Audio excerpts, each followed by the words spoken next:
After you've created a game on Smart Lumio, from your home page, you'll notice it'll say My Library and Recents.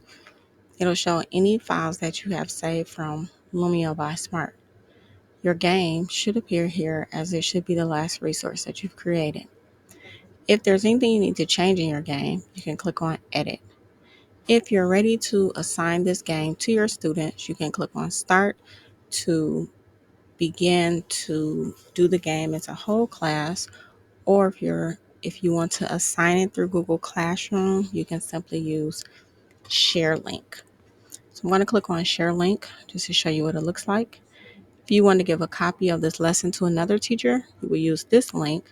However, if you wanted the students to access this link and complete the game at their own pace, you would use this link.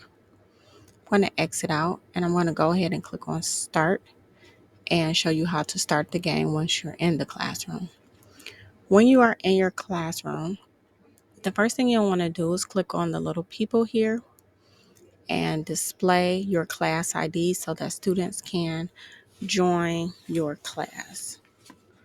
Actually, going to act as a student on my cell phone so that you can see what it looks like when a student joins your class.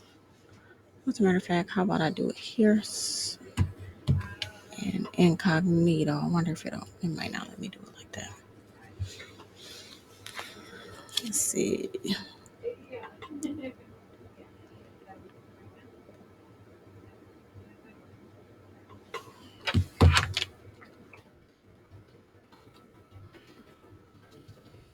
It's hellosmart.com.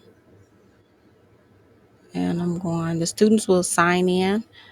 They can sign in with their email address or Google email address. That will help you keep track of students who have signed into your class and the assignments they've completed. Let me actually.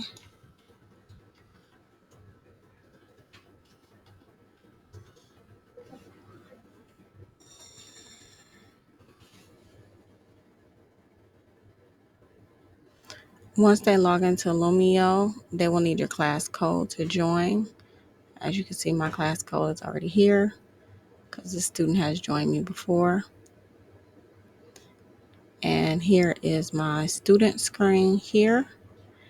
And here is my screen here. Actually, let me do it like this so that you can see both. Maybe a little helpful for you. And so on my teacher screen, I can see that one student has joined, and that's my Roost demo student. Now, this lesson is set to teacher pacing, which basically means that none of the students can complete it until after I start it here. Even though I see students will be doing it on their individual laptops. So if I have it on teacher pacing, I have to click start. If I put it on student pacing, then students can go off and work on their own. So just kind of wanted to explain the difference between the two. Once I click start here on my teacher board, students will be able to click start on their side and they will be able to go ahead and play the game.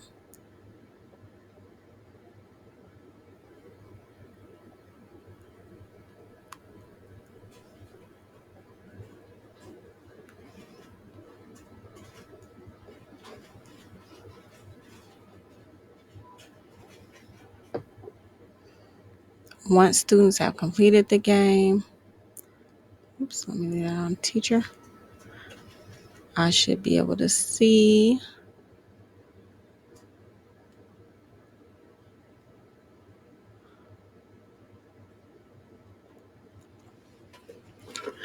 Okay, so once a student has completed the game on this side, I actually will not be able to see for this particular game.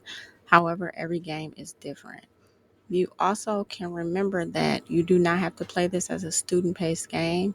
You can simply play this out loud with your class as a whole and, have them raise their hands however you wish to do it. You have some options over here in the star where we can add a timer to it. So let's just say, for example, our students are going to play and they will only have 3 minutes to complete it. I'm going to put end activity. So that way, once I start the game, when those 3 minutes are up, that is it. Everybody's game will end and we can have our discussion. Okay, hope this was helpful.